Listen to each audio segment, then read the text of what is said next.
OP Sharma की ओर से आप सभी को प्यार भरा नमस्कार। प्रिय छात्रों, आज मैं डीजी भारतम पाठ नंबर 3 का अभ्यास कार्य लेकर प्रस्तुत हुआ हूँ। इस वीडियो के माध्यम से पहले मैं आपको अभ्यास कार्य को मौखिक रूप से समझाऊंगा और आपके लेखन कार्य के लिए आपको पीडीएफ या फोटो के माध्यम से भी भेज दिया जाएगा। तो प्रिय छात्रों, अब हम प्रश्न नंबर 1 की ओर चलते हैं। प्रिय छात्रों, प्रश्न नंबर 1, अधोलिखितानां प्रश्नाम उत्तराणि एक पदेन लिखत। इसका अर्थ होता है कि जो नीचे प्रश्न लिखे हुए हैं उनका उत्तर एक पद में, एक शब्द में ही लिखें। सबसे पहला कहता है, कुत्र डिजिटल इंडिया इत्यस्य चर्चा भवति। कहाँ पर डिजिटल इंडिया की चर्चा हो रही है, अर्थात डीजी भारत की चर्चा कहाँ पर हो रही है?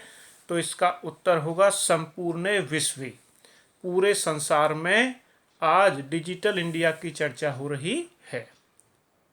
बेटा दूसरा कहता है, केन सह मानवस्य आवश्यकता परिवर्तिते। किसके साथ मनुष्य की आवश्यकता भी बदलती रहती हैं। परिवर्तिते माने बदलना, बदलना बदलती रहती हैं। समय परिवर्तनेन या काल परिवर्तनेन। समय परिवर्तनेन माने समय के अनुसार मनुष्य की आवश्यकताएं भी बदलती रहती हैं। तीसरा कहता है, आपने वस्तुनाम क्रिय समय केशाम अनिवार्यता न भविष्यति। ये कह रहा है आपने यानी बाजार में वस्तुनाम सामान क्रय समय, क्रय समय माने खरीदते समय, क्रय माने खरीदना और विक्रय माने बेचना। तो क्रय समय खरीदते समय केशाम अनिवार्यता न भविष्यति, कि बाजार में सामान खरीदते समय किसकी अनिवार्यता नहीं होगी।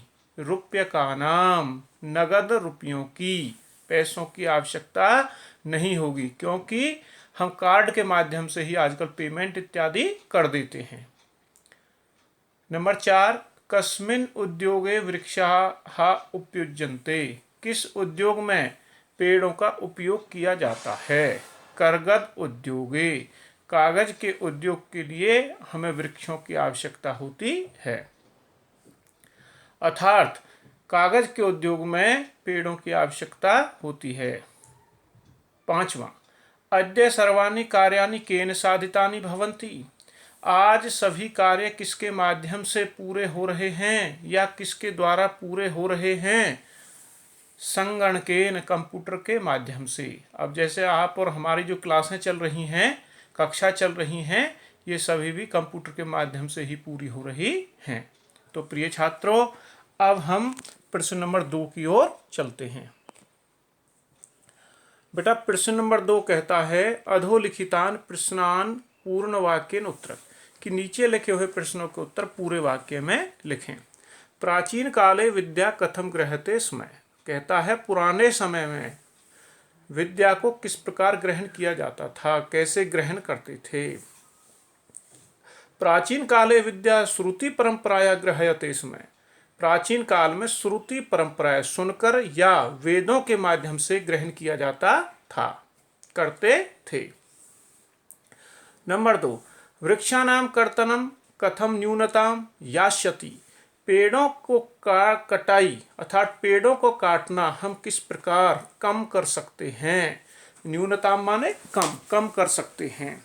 संगणकस्य अधिकाधिक प्रयोगेन वृक्षानाम कर्तनम न्यूनताम यास्यति।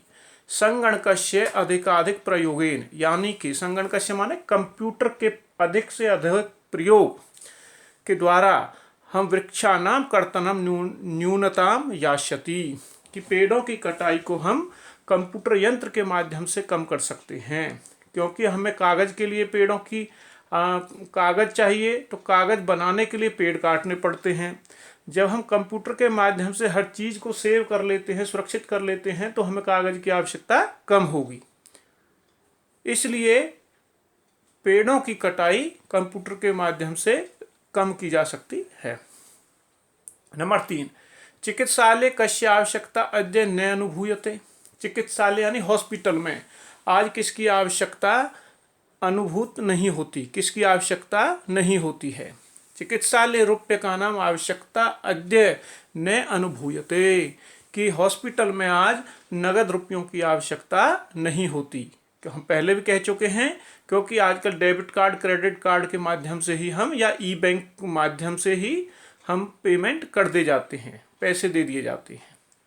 वयम कश्याम दिशि अग्रेसरामः, हम किस दिशा की ओर बढ़ रहे हैं।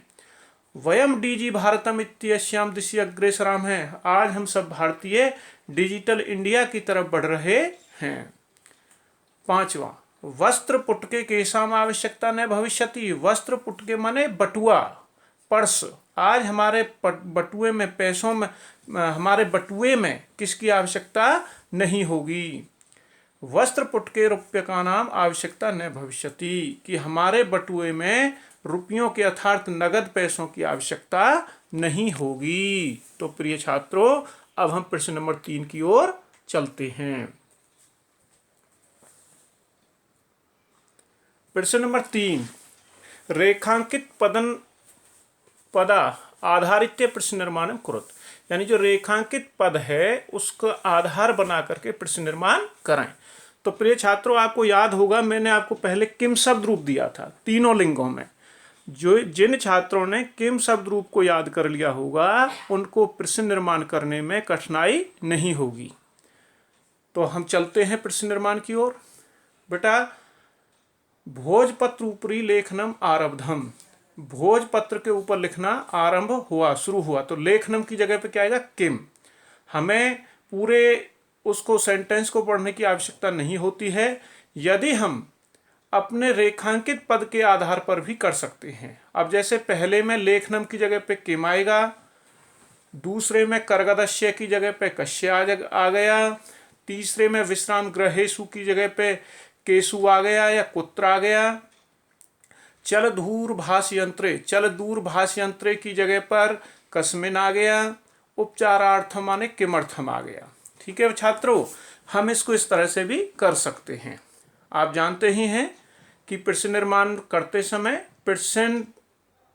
प्रश्नवाचक चिन्ह अवश्य लगाएं। भोजपत्र ऊपरी लेखनम आरब्धम, भोजपत्र के ऊपर लिखना शुरू हो गया। लेखनार्थम कर्गदस्य आवश्यकता न अनुभूयते भविष्यति, लिखने के लिए कागज की आवश्यकता नहीं होगी। विश्राम गृहेषु कक्षम सुनिश्चितम भवति, विश्राम गृहेषु माने होटल इत्यादि वगैरह, लॉज वगैरह में रूम बुक करना।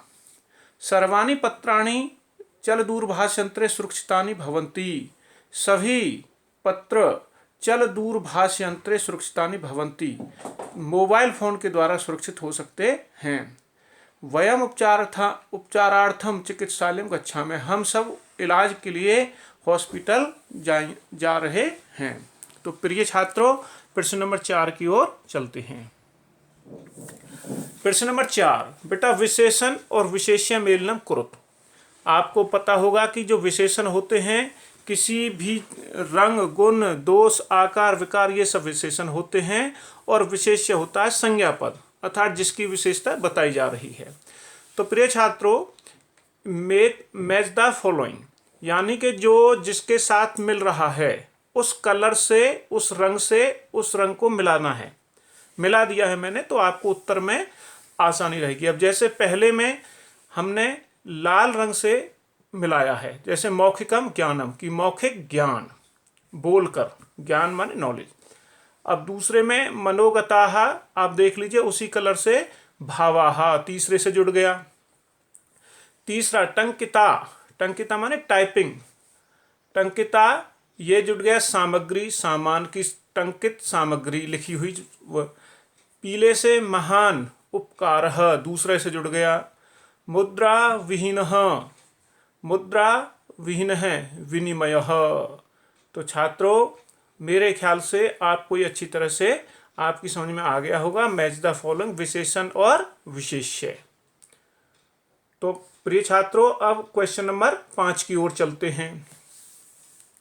क्वेश्चन नंबर 5 है बेटा, अधोलिखित पदयोः संधि कृत्वा लिखत, कि नीचे जो लिखे हुए हैं इनकी संधि करनी है। विच्छेद का होता है अलग अलग करना, और संधि का अर्थ होता है जोड़ना। यानी कि ये इनकी विच्छेद किए हुए हैं, इनको हमको संधि करना था, जोड़ना है। जैसे पदस्य जोड़ अस्य, पदास्य। तालपत्र जोड़ ऊपरी, तालपत्रो ऊपरी। च जोड़ अतिष्ठत, च अतिष्ठत। करगद उद्योगे। क्रियार्थम, क्रियार्थम। इति जोड़ अनयोः, इत्यनयोः। उपचार जोड़ अर्थम, उपचारार्थम।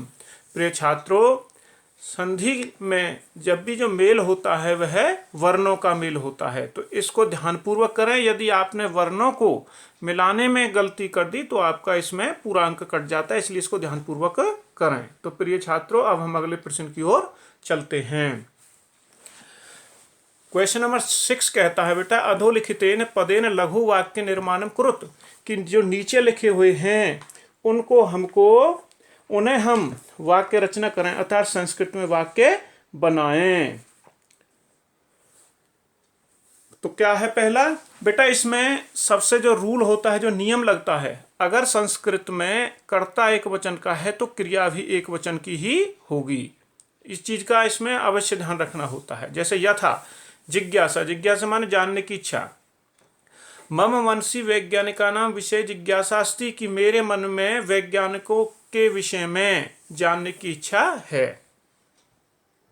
आवश्यकता, वस्त्र पुटके रुपये का नाम आवश्यकता न भविष्यति। बटुए में रुपयों की आवश्यकता नहीं होगी, भविष्यति में होगी। भू धातु होना, भविष्य में होगी। सामग्री, तब पठन सामग्री कुत्र अस्ति, तुम्हारे पढ़ने की सामग्री, सामान कहाँ है। पर्यावरण सुरक्षा, सर्वे मिलित्वा पर्यावरण सुरक्षा करणीया, हम सबको मिलकर पर्यावरण की रक्षा करनी चाहिए। विश्राम गृहम, विश्राम गृहम न अति दूरम अस्ति, कि विश्राम गृह बहुत दूर नहीं है।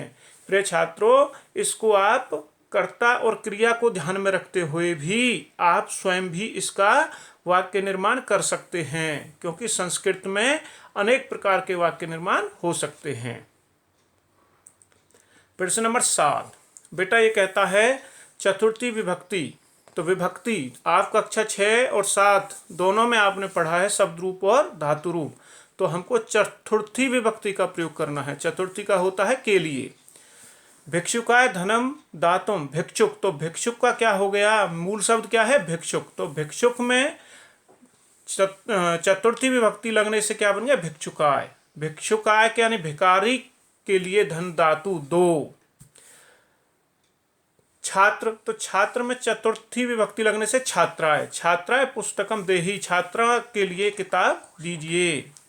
कोष्टक में जो शब्द है उसमें हमको चतुर्थी विभक्ति लगानी है। जैसे भिक्षुक का भिक्षुकाय हो गया, छात्र का छात्राय हो गया, निर्धन का निर्धनाय हो गया, लता में स्त्रीलिंग है तो लतायई हो गया, सुरेश सुरेशाय हो गया, अध्यापक अध्यापकाय हो गया। बेटा मैं अर्थ बता देता हूँ कि छात्रा पुस्तकम देहि, छात्रों के लिए पुस्तकें दो।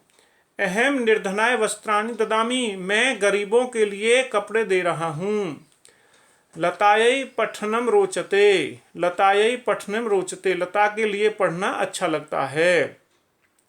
रमेश है अलम, रमेश है सुरेशाय अलम, बस करो। रमेश सुरेश के लिए बस करो। अध्यापकाय नमः, अध्यापकों को नमस्कार। तो प्रिय छात्रों, हमारा यहाँ पर अभ्यास कार्य अब पूरा होता है। मुझे पूरी आशा है कि आप सभी को अच्छी प्रकार से समझ में आया होगा। आप सभी का बहुत बहुत धन्यवाद।